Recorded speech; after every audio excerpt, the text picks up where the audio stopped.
Comets from humble origins and eyes on ISON. So we're going to talk about comets because there is, of course, Comet ISON coming through past the sun at the end of this month.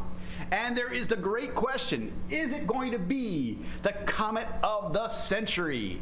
And the first question you have to ask about that is, well, what does comet of the century mean? There is actually no scientific definition for a comet of the century, so let me take you through back through the centuries to give you some idea of what the great comets are. First stop is about 1,000 years ago in 1066.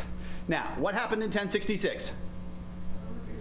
Thank you. Battle of Hastings, okay? Everybody goes, oh, I remember that. I had to memorize that for my high school history test, right? In the Battle of Hastings in 1066. Also, in 1066 was an appearance of a comet. And this is recorded on the Bayeux Tapestry, which is this 270-foot long embroidered cloth giving the entire history of the Norman invasion of England in 1066. And of course, since the victors get to write the history books, the passage of the comet in April and May of that year was deemed a bad omen for Harold of England because he lost the battle and actually died in the Battle of Hastings in October of that year. The cool thing about this is actually a passage of Comet Halley, although it wasn't actually called Comet Halley until about 700 years later. Fast forward 500 years, and we do the Great Comet of 1577. And here you can see it has this great big long tail stretching here. It's depicted in this woodcut stretching across the city of Prague. We also get these giant tails, the Great Comet of 1680. All right, notice the phrasing, Great Comet of by a year that's 100 years later. And this is, you can see its amazing tail over the city of Rotterdam in the Netherlands. Next up, we have the Great Comet of 1843. Again, this is a woodcut depicted as it is over the Kent in England. Now, in the late 1800s, we didn't have to do woodcuts and paintings. We actually got photography. So the earliest photograph I could find was of the Great Comet of 1882 from the South African Astronomical Observatory. And of course, as an early photograph, you don't get much detail in it, but it's cool that we now can really see what they look like rather than just relying on artists' impressions. We also have that for 1910, Comet Halley. Again, relatively early photograph, so you're seeing not the great sweep of it, but you're seeing all sorts of cool detail from a Harvard plate that was taken in, this was taken in Peru. Well, there are some, of course, recent ones that show these great big tails. Here's one from 1976, Comet West, and you can see that those woodcuts really weren't faking it. The comet tails really can stretch across 10s and 20s and 30 degrees of the sky. We had some really great comets in the 1990s. The one with the longest tail, I was told, is 1996 in Comet Hyakutake. And the ion tail on this was measured to be about 550 million kilometers long. Longest tail. That's several astronomical units. Now, of course, this picture doesn't, of course, encapsulate the whole tail, but that's what they tell me, that it set the record for the longest tail. Finally, we have some in relatively recent years. 2011, this is Comet Lovejoy, and again, you can see this amazing tail stretching across the sky. Anybody see Comet Lovejoy? 1, 2, fantastic. You must have gone down to the southern hemisphere because it was a southern hemisphere comet. All right, we didn't get any. We've had 2 great comets in this century. Both of them have been visible only from the southern hemisphere, have not been able to see from the northern hemisphere. This, by the way, is the lights of Santiago in Chile underneath Comet Lovejoy. So if you go to Wikipedia, there's a list of great comets, and it gives you sort of a feeling of the various comets over the centuries and some of their names. But of course, it's not that terribly scientific. It's Wikipedia. That's what do you expect? Slightly more scientifically, or much more scientifically, is a list compiled by Don Yeomans called Great Comets in History, in which he finds 71 comets over the last 2,400 years. I actually updated that to be 72 with Comet Lovejoy in 2011 because he did his work in April 2007. In this list, there are 22 appearances of Comet Halley, while no other comet appears more than once. So that gives you an idea of just how important Comet Halley has been in our understanding and development of comets. Well, the characteristics gleaned from his notes are that their tails can be up to 100 degrees long, that some are so bright that they become visible during daylight while the sun is still up. And many of them appear to be sun grazers. And sun grazers mean that they come very, very close to the sun. Their orbits bring them real close to the sun. I'll show you a couple of those in a few minutes. Because they pass close to the sun, the stability of the comets are in question, and several of these comets have actually broken into pieces. They were observed that after they passed by the sun, they broke into 2, 3, or 4 pieces. And in particular, there is a particular family of comets that appears to be a source of several great comets. It's called the Comets family. And it's a family of sun grazers that was noticed by astronomers that several of the comets, there are now 9 comets that have the similar orbits. All right, if you trace back their orbits, all 9 of these comets have similar orbits. And so the postulation is that there was a much larger comet that broke into a lot of smaller comets hundreds of years ago. And these comets here in the Comets family are all the pieces of that much larger comet. And of the Comets family, the 5 here that I've got bold in yellow, 1843, 1882, 65, that's ISON, 1970, and 2011, which is Lovejoy, have all been great comets. So the Comets family has a bunch of cometary royalty in it, in the Comets family of comets. Now, what's also interesting is the statistics, and it goes sort of the way you might think. You know, up until the Renaissance, there's only 1 or 3 each century, you know, relatively incomplete. But you start getting more as we start paying more attention, although the 1700s, there are still only 2. But in the 1800s and the 1900s, you get 8 and 9. And as I said, we've already had 2 in the 2000s. So the phrase comet of the century doesn't really apply because on average, we sort of get one once every decade. Of course, in the media, calling it Comet of the Decade doesn't sound so amazing, so Comet of the Century is probably going to stay in our modern media. Now, which one of these was the greatest comet? I can tell you without hesitation, the greatest comet is the one you see yourself, all right? Because you can see all the pictures that you want, but the one that you see with your own eyes is really the greatest comet. It's such a wonderful experience.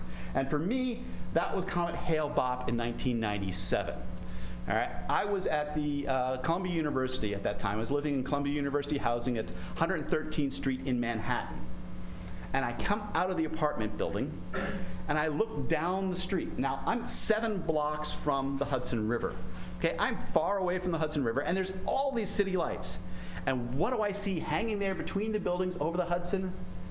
I saw Comet Hale-Bopp.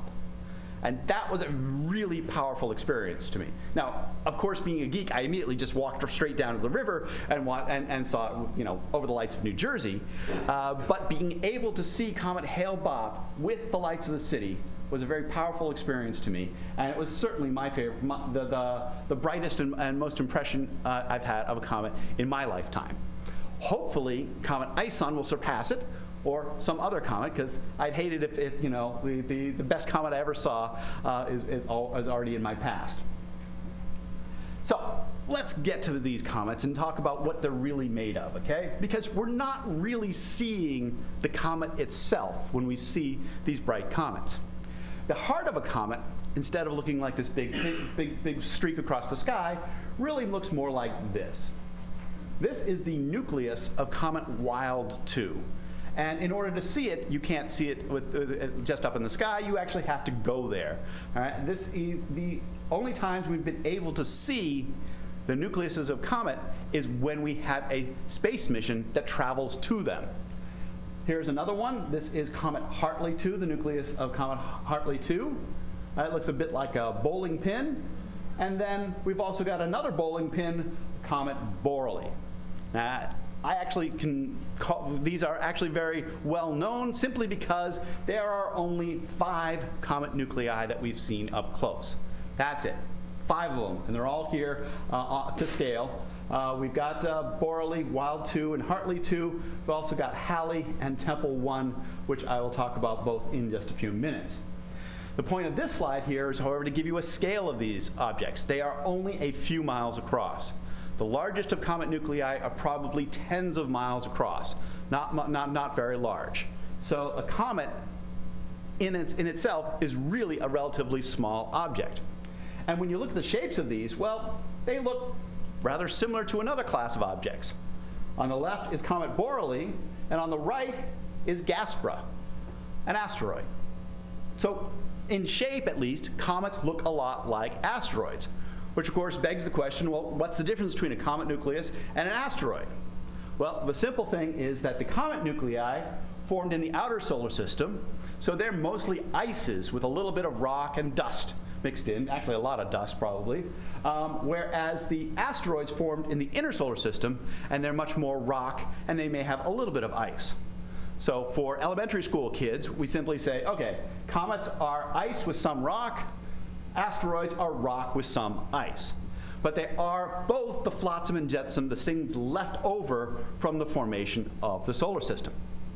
So you can see that comets look a lot like asteroids, but did you know that asteroids can also look a lot like comets? Here's a picture of an object called P2010A2. And this type of name is what we give to a comet, something that has a tail. And you can see a wonderful tail along here. But if we zoom into this region, we can see that it doesn't look like a comet, because a comet is supposed to have a coma that gets smoothly swept back into a tail. Instead, you've got this sort of X-shaped pattern. What's going on here? This is not a comet. What we believe happened here is the collision of two asteroids. Asteroids collided, and the dust kicked off in that collision, then gets swept back and forms this complex pattern here that then gets swept back into this tail. And you think, oh, well, that's just a special exception. No, actually there are more, and last Thursday, Hubble released these two amazing images of an asteroid called P2013 P5, all right, where it's got not 1, 2, 3, 4, and 5, they tell me 6 tails. I can't quite see them all here in these images. It's got 6 tails going off around it, and we have never seen anything like it. We truly don't actually understand exactly what's going on here. I'm going to have to say, if you want more information, go to the press release on Hubble site to see more about it. But it underscores the idea that these tails that we always associate with comets, we can also associate them a little bit with asteroids. Okay, now, here is something where we wanted to look inside that comet nucleus. We believe that these comets and the asteroids are leftovers from the formation of the solar system. And it's sort of hoped that if we looked inside them, maybe we could understand what the original solar nebula was made out of. So we had a smash hit, or as I like to call it, washing machine crashes into iceberg at 25,000 miles per hour. This was the Deep Impact mission, and it went to Comet Tempel 1. And basically, as the Deep Impact mission passed by Comet Tempel 1, it released a probe about the size and weight of a washing machine that would smash into Comet Tempel 1. You're looking at the camera on that probe as it approaches, and I've got it marked to 107 here in the upper right-hand corner. And as it gets further, it's going to go into this region, and it's going to go in towards this crater here.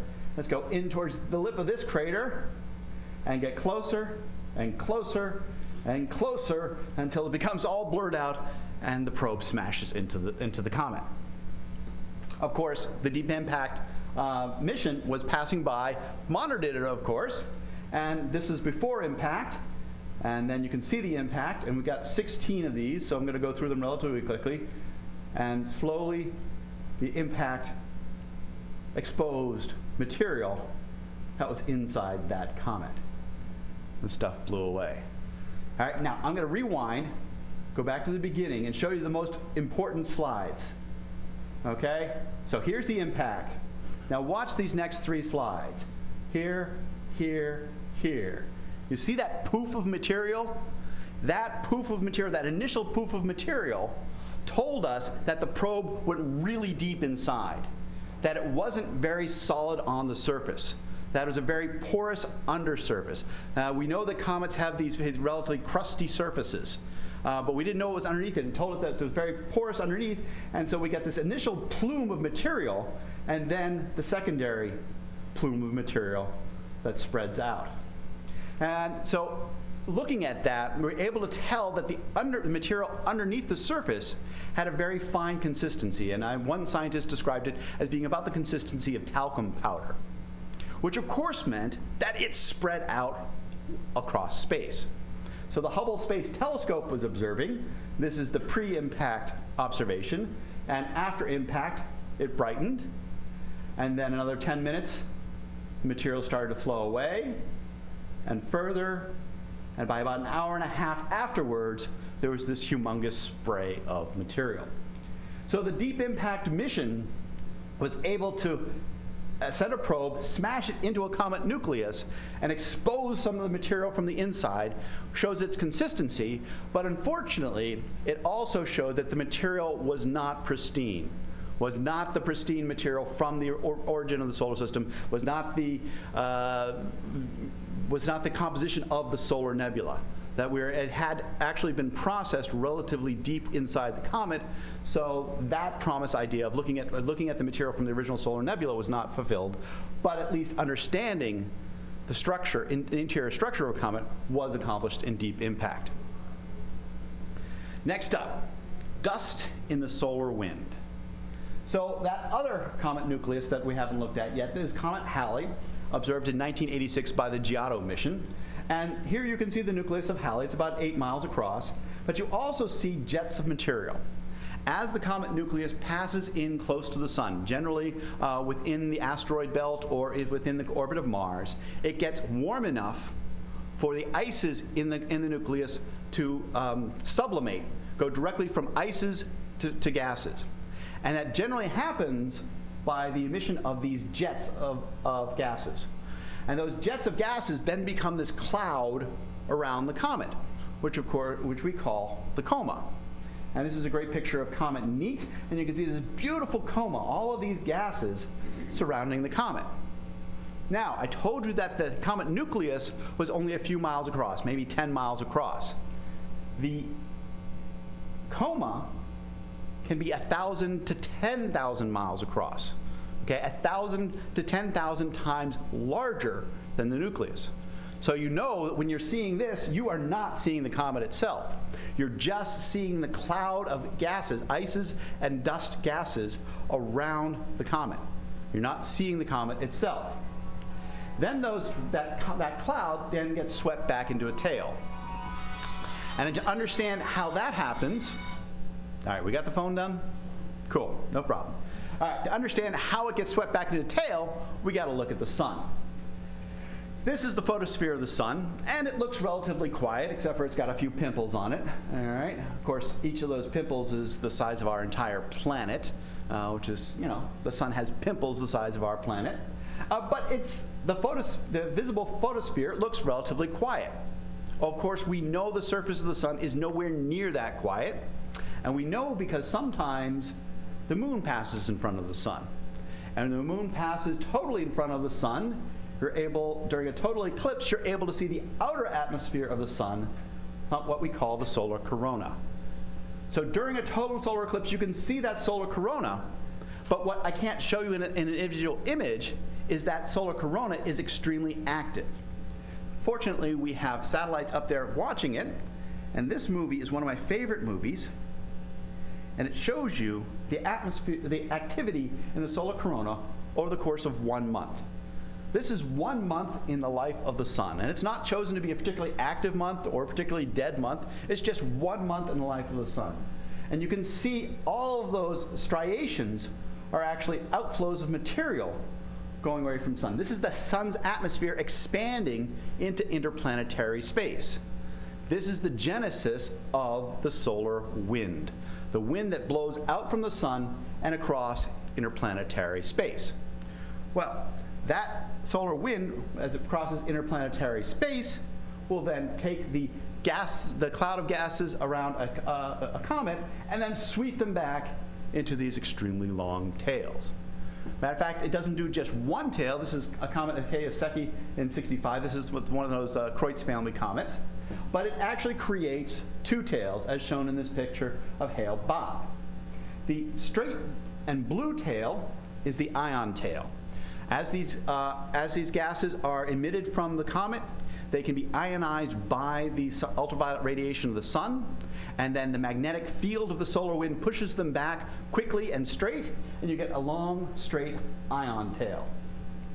The stuff that doesn't get ionized, doesn't have an electrical charge, is on the dust tail, and that gets pushed back mainly by radiation pressure from the sun, and that can actually have a curvature to it because it sort of lags. It goes out at a much slower pace, all right, and sort of lags and creates a curvature along its path. Now, since the tails are being pushed by the sun, of course, the tails will always push away from the sun. A good demonstration of that is this movie of Comet Neat, again from Soho, and you can see the tail swinging around as the comet passes the sun. Play it for you again.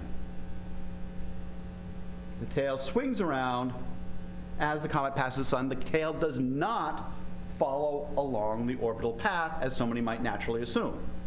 Cats in this manner are like dogs, that sometimes they chase their tails. Matter of fact, comets, as they exit away from the sun, are always chasing their tails away from the sun. The other cool thing is that as it sweeps past the sun, that dust tail, oh, sorry, here's this, to show you that in a single image. But as they sweep past the sun, you can get some amazing pics, and this is one of the most amazing pics, Comet McNaught in 2007. That's the other great comet of this century. And you can see the dust tail as it swung past through perihelion, creating this big, huge, long arc, again, only observable in the southern hemisphere. Shucks for the rest of us here. But this was an absolutely amazing comet, and this is it out over the Pacific Ocean off the coast of South America. Now, these comets are interplanetary interlopers, all right? And just to give you scale, here is the orbit of Jupiter, Mars, Earth, Venus, and Mercury, okay? Working out to Jupiter. This is the scale. And inside there, in between the orbits of Mars and Jupiter, we have the asteroid belt. Now, of course, I can tell you there's an asteroid belt, but let me show you a plot of all the asteroids in the asteroid belt. This is from the Minor Planet Center at the same scale. And all of these green things here, over 300,000 of them, are the main belt asteroids. All right, now, of course, when they're plotted really, really densely like this, you know, the points are much, much bigger than the objects really are. It looks like there's an amazing morass of them. I have to say always when I present this plot that the average distance between asteroids, because the scale here is about 1 billion miles, the average distances between asteroids is about 1 million miles. Okay, now those of us who grew up on Star Wars, remember The Empire Strikes Back? And the chase through the asteroid belt, and they're swimming in and out of asteroids, and they crash and everything all over the place, right? Again, of course, that's science fiction, not science. Even traveling at 1/10 the speed of light, the time it would take to go from one asteroid to the next asteroid would be about 1 minute. And it really wouldn't make for a good chase scene. Sorry, George Lucas, okay? Scientific truth doesn't support that scene, but hey, it's fantasy. It's meant to be. You'll also notice these blue congregations here. These are called the Trojan asteroids, and they're kept in the Lagrange points of Jupiter. And the Lagrange points are simply just gravitationally stable points between the Sun, Jupiter, and Jupiter's gravity. And it's about 60 degrees behind and 60 degrees in front of Jupiter, and you get a collection of asteroids going there. Then the interesting asteroids to look at are these red ones down in here. And so I'm going to zoom in on those. All right, and again, here where it's Mercury, Venus, Earth, and Mars. And the red ones are the Earth-crossing asteroids. These are potentially hazardous asteroids. But again, space is really, really, really big. So there really isn't much chance of any one of these coming by Earth. I think the next one coming even relatively close is in 2038.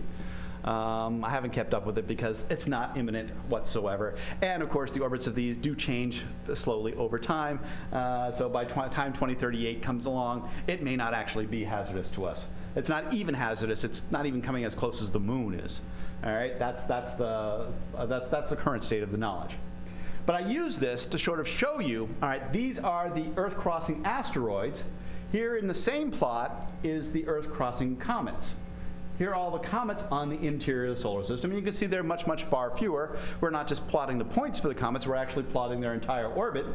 But if I back out to the orbit of Neptune and show you the whole solar system, you can see that, like the asteroids, there is a main section of comets in the interior of the solar system. These are your periodic comets. So there is a main belt of comets that is roughly coincident with the main belt of asteroids. So you got a whole bunch of small comets mixed in with the asteroids, not anywhere near as many as we have asteroids. If I flip this diagram on its side so you can see the plane of the solar system, you can see there are a few of these that are out of the plane of the periodic comets, but they're not really part of the main belt. They're actually the anomalies. And just for your edification, Comet Halley is one of those anomalies. It actually is one of these ones over here with the big long orbits stretched down and out.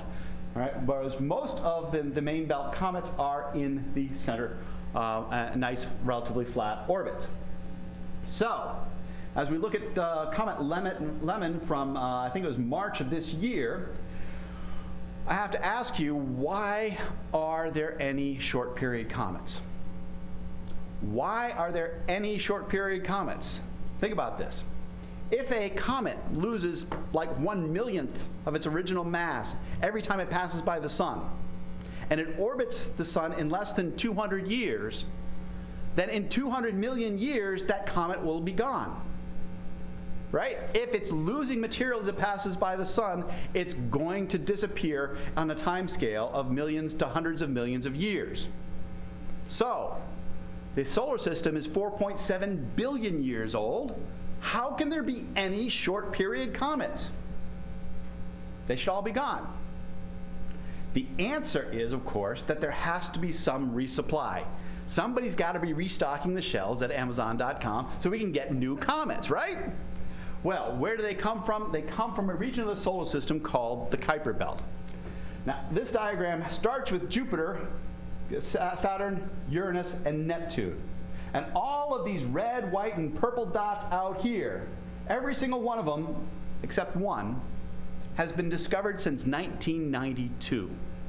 This is the Kuiper Belt in the solar system. And that one exception is this guy right here, which is Pluto. It was discovered in 1930. But all the rest of Pluto's family out here in the Kuiper Belt has been discovered in the last 2 decades. And there are thousands of these objects. They're small, they're icy, they've got elongated orbits, they've got tilted orbits. And sometimes their orbits take them too close to Neptune, and they get they're gravitationally get perturbed inward. And then they may go past other giant planets, especially Jupiter, perturb their orbits, and they slowly migrate inward, such as these orange ones here, which are called centaurs, which we believe are objects in the process of migrating in or migrating out.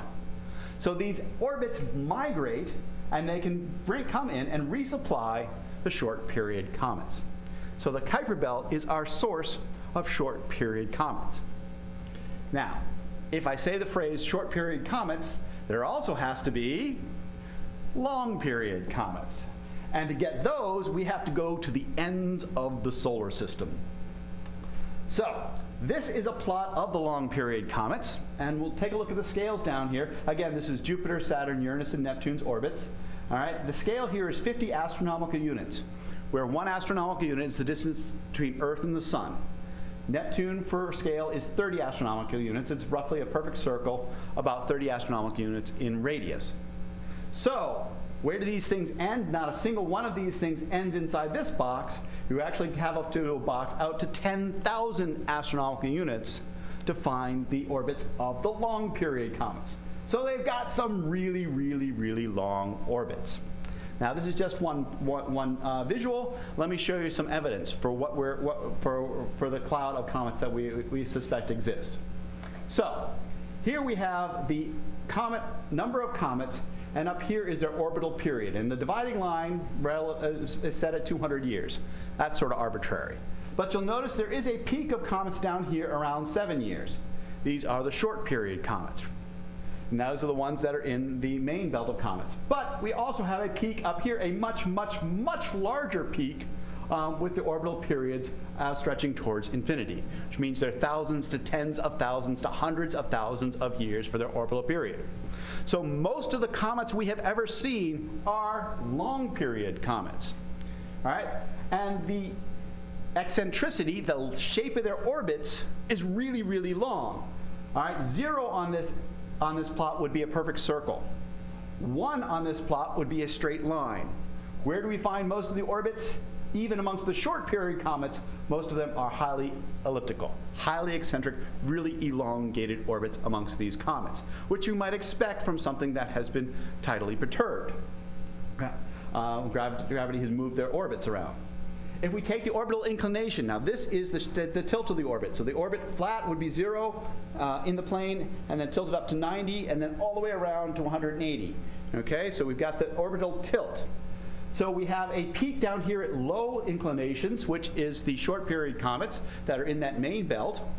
Then we have a roughly smooth distribution, a flat distribution. So the long period comets are all at relatively even eccentricities, except we have a deficit over here towards all the way flipped over and going backwards in the plane, what we call retrograde.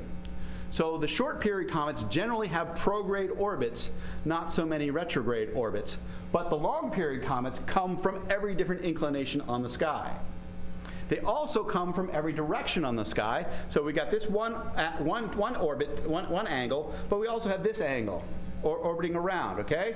And that's what we call the longitude of the ascending node, which is a big fancy thing just to say, think of the other angle. All right, and you can see that's relatively flat across the full 360 degrees. So we've got these comets. Most of them have really long periods. They have really stretched out orbits. They come from all inclinations. They come from all angles. What model do you have to get from that data? You get a cloud of comets, and a cloud that extends really, really far out. Now, caution, this diagram has a logarithmic scale, all right? 1, 10, 100, 1,000, 10,000, 100,000, all right? It's a little hard to interpret because the planets are all in here out to 30 AU, but the Oort cloud extends out to 50,000 AU, over 1,000 times farther from the sun than the Kuiper belt. So our short period comets go out to about 50 AU. The long period comets go out to about 50,000 AU. And that's the cloud, the distribution of comets that you get from those series of plots of the data. So, you may have heard about Voyager. Voyager was recently reported to have left the solar system. And if you heard that, they were lying to you. It has not left the solar system, but it has entered interplanetary space. Let me review that. Here, the Voyagers were launched in 1977. They both went past Jupiter and Saturn, and then Voyager 2 went past Uranus and Neptune, and then they kept on going throughout the solar system.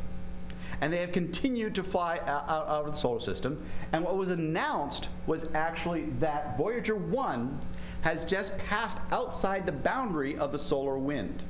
So that pressure from the solar wind blowing out across interplanetary space, at some point that pressure from the wind is going to meet the interstellar medium, the material in between the stars, and the pressure is going to equalize. As the pressure goes down from the solar wind and it meets the pressure from the interstellar medium, and at some point you're going to cross a boundary which we call the heliopause, which is the edge of the solar wind, and you'll get into interstellar space. It has been shown definitively that in August 2012, Voyager 1 passed across the heliopause and has now entered interstellar space. But that does not, as much of the media has incorrectly interpreted, mean that it has left the solar system. Because you can see that Voyager 1 is only about 125 astronomical units away from the sun. Whereas the Oort cloud, which is still gravitationally bound to the sun, if you take the gravitational definition of the edge of the solar system, it extends out to 50,000 astronomical units. So Voyager 1 will actually have to travel for another 40,000 years before it leaves the gravitational edge of the solar system, although it has left the pressure edge. The end of is now outside of the solar wind and in interstellar space. And what this diagram, again, it's logarithmic on its axis, shows nicely is that the Oort cloud actually extends about a quarter of the way to the nearest star, Alpha Centauri. It extends almost a light year out into space in the Oort cloud, and the nearest star is about 4.25 light years away. So, these great comets really do have humble origins. You see these fantastic appearances on the sky, but yet they come from the edges, the outskirts, the rural, the nowheresville of the solar system. The short period comets coming from the Kuiper belt out beyond Neptune, and the long period comets coming from the Oort cloud extending well out into interstellar space. Now, let's get to the hot topic of the moment. Comet ISON coming soon to a sky near you. So here is a picture of that comet. And although we call it Comet ISON, it really should be called Comet Nevsky-Novichenok, because Nevsky and Novichenok are the two guys who found it. And this is a picture of them with their 16-inch telescope that they used to discover it. They found it in September of 2012, and it's reported as C2012-S1, in parentheses, ISON. ISON standing for International Scientific Optical Network, which is the group of which these two astronomers were part of. Unfortunately, the media got a hold of it, saw ISON in parentheses, and said, oh, that's its name, it's Comet ISON. And it stuck. And even though it should be called Comet Nevsky-Novichenok, we give up. Okay? It has been so ingrained. Even on Hubble site, you'll find we have an ISON blog. It's not the Nevsky-Novichenok blog. Okay? It's the ISON blog. And sorry, guys, your names don't go down in history like that, unfortunately, because the media finds ISON much easier to use in their stories. But the reason why this comet has caused so much attention is because it's going to pass really close to the sun. All right? This is Comet Neat as it passed close to the sun. You can see how close it got. Comet ISON is going to pass this close. It's going to pass 2.7 solar radii away from the center of the sun. All right, so you can see it's going to pass really close to the sun. It's going to be one of these sun-grazing comets. And actually, we were wondering, is it a Kreutz family comet? Is it like one of these other sun-grazing comets? Well, its orbit is actually very similar to the great comet of 1680. And at one point, there was a hypothesis, maybe it is another comet in that same orbit. Actually, it turns out that the orbits are distinct enough that we don't believe that the two comets are related. But since its orbit is like 1680, and 1680 put on such a great show, well, we're really looking for something cool.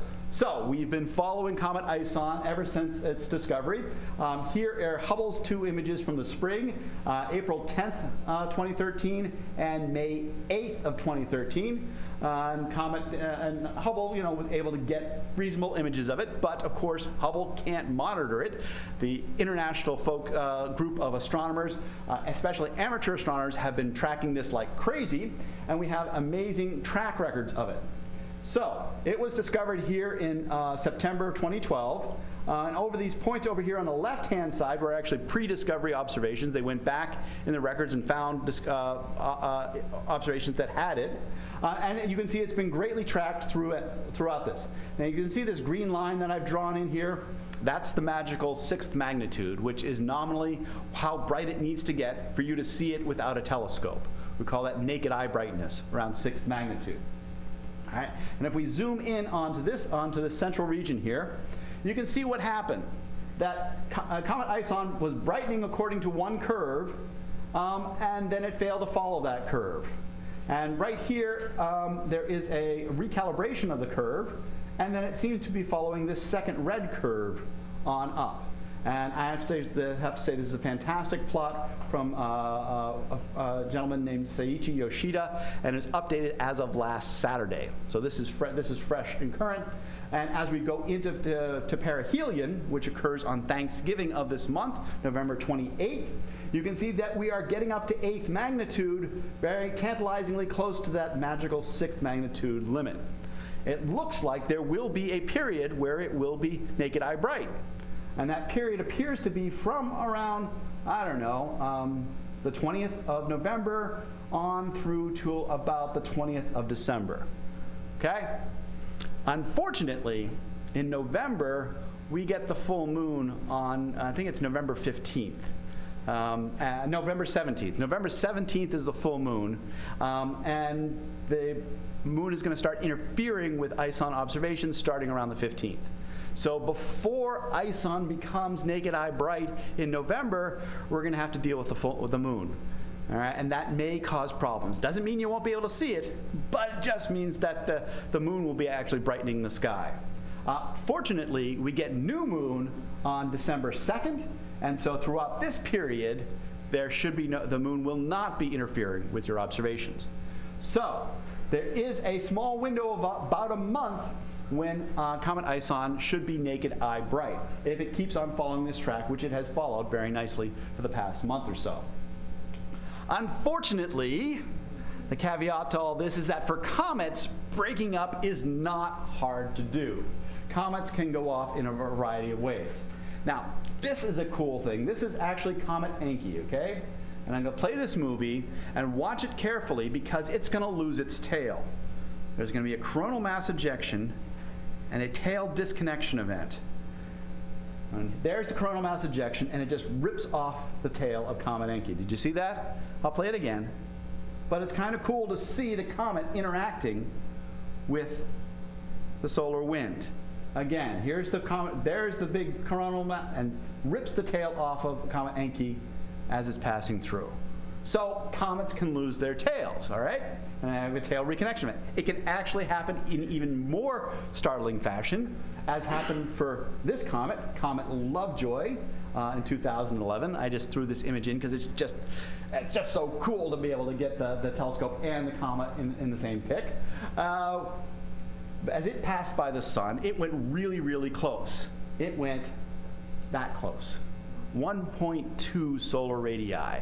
Comet Lovejoy was not expected to survive its pass by the sun. Of course, we have those satellites to watch it, and this is a fantastic combination of the LASCO C3, the LASCO C2, and the EIT 304 angstrom instruments on SOHO. 3 different instruments on SOHO combined to follow Comet Lovejoy as it passes in and passes even closer. And then it passes right by, this is it as it's near perihelion. Okay, so the comet is not seen, it's near perihelion. Then it appears after perihelion. See that dot right there, just to about the 3 o'clock side of the sun? That's Comet Lovejoy. Here on the left-hand side of the sun is its tail. Its tail got totally ripped off as it did that really close passage by the sun. However, as it got further away, its tail redeveloped. You develop that full dust tail, and by the time it passed out of C3, you can see not only the dust tail, but also the straight ion tail redevelop on Comet Lovejoy. Now that's kind of cool in these 8 pictures that I just showed you, but it's even cooler when I put it in motion in the movie. So here's Lovejoy passing in. It really takes a very quick pass by the sun, comes back out, and redevelops its tail. So comets can actually lose their tails, but even more so than that, comets can totally break apart. This is Comet Schwarzmann-Wachmann 3, a really fun one to say.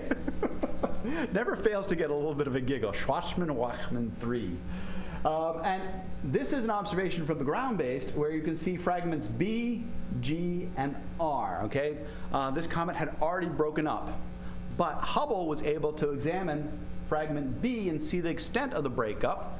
And so this is Hubble's image of fragment B, and you can see the main comet and all the particles of it. And we got 3 images over the course of several days, seeing all of the small pieces of the comet that are breaking apart and going off of it. And the worry is that Comet ISON is passing so close to the sun, if it is not a compact and well held together nucleus, it could break apart. Of course, it could also suffer a more egregious fate, although we don't expect it for this. There are some comets that disappear entirely. Here is more from SOHO. There are 2 comets down here that pass in and are never seen again. All right, here this is on a loop. They're going to pass in again. And it looks like the sun burps, right? Yum, love them comets, okay? Actually, that's not, the coronal mass ejection is just fortuitous. It is not related to the comets passing into the sun. These are the really close sun grazers that just pass in and we assume are evaporated. They can be very tiny comets. As I was talking to somebody before the lecture, the SOHO satellite has discovered about 2,400 such comets. All right, they have been, by staring at the sun, they're able to see these sun grazers. They've discovered over 2,000 comets, and I'm told that 83% of them are in the Kreutz family of sun grazers. So cool, we got these satellites that does discovering comets, but some comets disappear forever on their passage by the sun. So we've got eyes on ISON. Is it going to hang together? Is it going to break up? There was some paper out over the scientific paper out over the summer saying that Comet ISON was going to break up and then it was going to start dropping down. They used some wonderful data to support it. And what did we find? Well, first, Comet ISON is not going to pass close to Earth. It's not going to get anywhere near Earth. It's not going to even closer to Earth than Venus gets. Venus gets closer than ISON will get. But it did actually pass very close to Mars in October. And we have missions to Mars. Here is one. This is a self-portrait of the rover Curiosity. And you say, well, wait a minute. Curiosity is meant to look at the ground. It's, it's meant to explore. It can't do astronomical observations. Wrong. Curiosity did an amazing astronomical observation. It looked at a solar eclipse from Mars. This is a solar eclipse, the Martian moon Phobos, passing in front of the sun as seen by Curiosity. And I have to give the Curiosity team mega kudos for this, because they are able to position Curiosity in that right spot on the surface of Mars to be able to see Phobos pass across the sun. So Curiosity can do a little bit of astronomical observations, not just look at rocks on the surface of Mars. And so people went crazy thinking, wow, what would it really look like if you were on the surface of Mars and you got the Martian terrain here, and you could set ISON up in the sky when it's only 7 million miles away. Or even you could possibly have both Earth and ISON up above the horizon at the same time. Didn't happen, sorry. While Curiosity has the capability to see the sun, which is a really bright object, it did not have the sensitivity to see Comet ISON. And particularly since Comet ISON was nowhere near as bright as people had hoped it might be, even from the 7 million miles away on Mars. However, there was a telescope on Mars capable of it. It is the Mars Reconnaissance Orbiter, which is the largest telescope ever launched into deep space. It's a half-meter telescope. And its job is to survey Mars, look down at it, and really get the high-resolution images of the Mars surface. And so you could imagine taking that telescope and pointing it up at the sky and observing ISON. Now, it's a little bit like taking Landsat and repurposing it to do what Hubble does, but, these guys are smart and they're able to do it. And they're able to get a picture of ISON. Are you ready for it? There it is. Yeah, it's a little underwhelming, but they were actually able to measure, to get a picture of ISON from Mars. Now, they were conservative. They didn't want to overexpose it. They were trying to see if it was large enough to fill a few pixels, and they wanted to actually see just the nucleus. They didn't want to see the coma. This is why this is a relatively faint image. Turns out that the scale of pixel at this distance was about 8 kilometers per pixel. All right, and this image shows that, unfortunately, ISON is smaller than that. The estimate for the size of ISON is about 3 miles across. All right, so we didn't show that, but it also got us a little worried that maybe it's too small, because a larger comet is more likely to survive perihelion passage. All right, so was ISON breaking up? We had this paper out there saying it was going to break up. Fortunately, Hubble came through on October 9th and took this image, and we can definitively say with Hubble's resolution that Comet ISON was not breaking up. Okay, Comet ISON is held together, and you see this beautiful picture. So we've been watching ISON for several months now, and I found this beautiful series of images from this photographer in England named Damien Peach. And so here it is in March of 2013. You can see how faint it is there. And again, in September, it gets a little bit brighter there. And then in September 24th, and then you get October 11th. And it starts looking really cool. So you can see what the amateur astronomers have been doing following it there. The other thing you can see is that it's green. Now, is this a trick of what their photography? No, it actually is green. Lots of comets are green. And the reason is because there is cyanogen and diatomic carbon in the gases coming out from the comet. And when hit with sunlight, they glow a green color. Okay, when you hit them with high energy sunlight, they glow a green color. All right, well, diatomic carbon is just C2, but cyanogen, that's in the cyanide family. Cyanide in the comet. Quick, we better get our comet pills so that we'll be safe. This is not a joke. This is from 1910 when Comet Halley came through, and Earth was going to pass right through the tail of Comet Halley.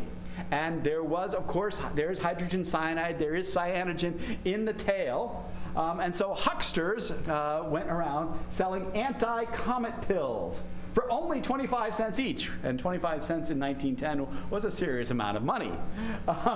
And people, of course, they also sold gas masks and anti-comet umbrellas or anything to save you from these noxious gases. And of course, everybody remembers the millions of people who did not die during the passage of Comet Halley in 1910. The gases in the comet tail are so diffuse they have no impact whatsoever, so you do not need to get your comet pills this year or any other year. I got one more cool pic for you. This is from October 24th. This is Comet ISON, and this is Galaxy Messier 95. Really cool. Another pic from Damien Peach. You can find so many cool ISON images out there. I could give a whole lecture just talking about the cool pics, but there's a lot out there. The internet has made it fantastic for doing research on these comets. One last thing is something that was pointed out this weekend, that Comet ISON right now is not the brightest comet in the sky. There are 4 comets up in the morning, and the brightest one is actually another comet Lovejoy, discovered by the same astronomer Terry Lovejoy, but this is C 2013 R1 Lovejoy, which was only discovered in September, has brightened really quickly, and currently, as of November 7th, it was slightly brighter than ISON, although we expect and hope that ISON, since it's a sun grazer, will ramp up its brightness really quickly. Lovejoy is not a sun grazer and will not be getting that much brighter over the next few weeks. So if you're looking for comets, now's a really good time if you've got a small telescope or binoculars. Hopefully in December you can use the naked eye. Here is a chart. I put this in my slides so that people can look at it and freeze frame the webcast and go, most of you, this means nothing to you. It's passing by Virgo, then going through Serpens, and up here by Hercules. What you really want to know is, where do I look in the sky at what time? Well, the point is in December, you want to look in the morning about 30 minutes before sunrise. This is from our friends at Sky and Telescope. In the east, southeast, it will slowly get higher in the sky. It rises about 10 degrees each week, getting high in the sky. Hopefully, in the first 2 weeks, you'll be able to see some beautiful stuff. Again, the moon is going to get out of the way really quickly. Hits new moon on December 2nd, so it's going to cooperate. Morning is going to be the best time, unfortunately for you evening people. Us morning people are happy. Morning will be the best time to see Comet ISON. You can, however, due to the geometry, also see it at night after sunset. And it will slowly rise in the sky over the course of 2 weeks afterwards. It doesn't get as higher in the sky after sunset. It gets higher in the morning. Pay no attention to these magnitude estimates. They are all hypothesized from previously, and I wouldn't believe them at all. This was made a long time ago. So, if you want to observe Comet ISON, mid to late November, it may be visible before dawn. However, the full moon on November 17th does get in the way. All right, November 28th is when it's closest to the sun, and you should stop eating turkey for just a little bit, go on the internet, find out, did it survive perihelion, go to the Soho website, see if they've got a cool movie like they did for Lovejoy. You know people are going to be processing that really quickly. Early to mid-December, just before dawn and just after sunset. Again, the new moon on December 2nd is your friend, but it will probably fade away before the holidays, looking at the plots estimates of somewhere around December 20th. However, the thing is, we have no idea what's going to happen at perihelion. It could brighten dramatically at perihelion. It could break up at perihelion. Okay? Pay attention to what's going on in order to figure that out. On December 26th, it will actually be closest to Earth, but as I said, it'll be about 40 million miles away, and it will have faded and won't be naked eye visible. It will still be visible in binoculars and small telescopes at that time. Cross fingers. For the observing, you will make sure you want a dark sight. You don't want a lot of street lights in your eyes, even though it's going to be sunrise and et cetera, twilight. And you definitely want a clear horizon. You're trying to get to those 10 degrees, 20 degrees off the horizon. You got a lot of trees and buildings in your way. You're not going to see it, right? Dress warm, bring hot chocolate. It will be December. I don't care if it's the evening in December. Hot chocolate is always good for observing, or whatever hot beverage you so desire. And recognize, of course, that you're always at the mercy of weather and clouds. For updated information, you can go on the internet and do searches, but you can, of course, talk to the local astronomy clubs. There are 3 around the Baltimore area: Hartford, Westminster, and Howard, and they all decided to use the same web address format. HowardAstro.org, WestminsterAstro.org, and HartfordAstro and HowardAstro.org. So it's really easy to remember. Go to their websites. If they are doing special events, they're wonderful people. They love sharing their knowledge of the sky. And so I'm asked, where are you going to be for looking at ISON? Where is the best place? Well, I'm actually going to be here. I got a gig with a cruise line where I get to give lectures on astronomy on a cruise ship. And they saw that Comet ISON was going to make a passage, and they said, hey, we'd love to have an astronomer on board. So I'm going to be on the Canary Islands Serenade, which goes from Lisbon to the Canary Islands to Casablanca, through the Straits of Gibraltar, finishes in Barcelona. And I will have a fantastic horizon of the Pacific Ocean to my west for sunset observing. Unfortunately, not everybody can be on there, so do your best to find a good horizon. Resources to help you. Sky and Telescope is always wonderful. Universe Today is good. They've got some great stuff. Sometimes hard to find it on their website, but if you do a search, and you'll come up with a lot of Universe Today things. NASA has the Comet ISON Observing Campaign. You can find them, the CIOC. And the most important thing is going to be the blogs, because the information is going to be changing. You're going to want to keep up with it. We have the ISON blog on Hubble site. There is Waiting for ISON. There's the Sky Live. And the CIOC has their own blog. Finding those blogs is really cool. You'll find out the new information. Now, of course, I can't leave you with all these words. I got to leave you with one last cool comet pic. And this is another picture of Comet Lovejoy from 2011. It's really cool because this pic was taken from the International Space Station. Ain't that cool? Here is Comet Lovejoy. Here is the atmosphere of Earth. And here is Earth and the sun glow on top of it. All right, so that's a really cool comet pic. And I can only hope that Comet ISON comes anywhere near this type of glory. Thank you all for your attention.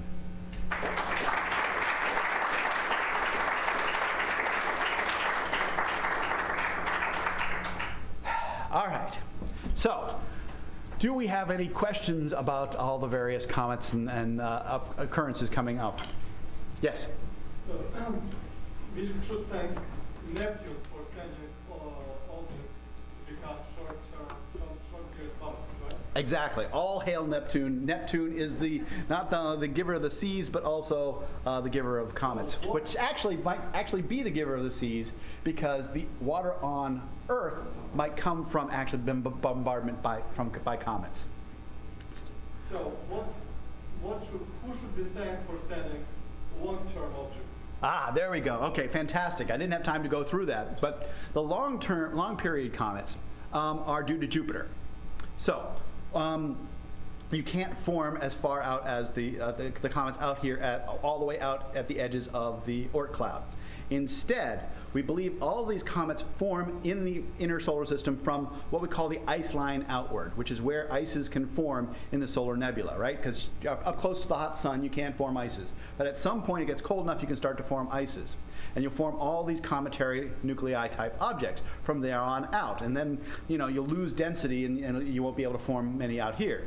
So many of these go past Jupiter, and Jupiter, with its large, giant mass, shoots them way out into the Oort cloud. All right, and so the idea is that the long period comets formed actually near the inner solar system, but were then thrust out by Jupiter's gravity during the formation of the solar system. And the short period comets never migrated in close enough to Jupiter. They stayed out here, and they stayed around, and they migrated in later. So the ones that migrated quickly got shot out and formed this giant cloud or cloud of comets. Good question. Thank you. I should have, your kind of thing. I would have planted that question had I thought of it. Any other questions? All right. So.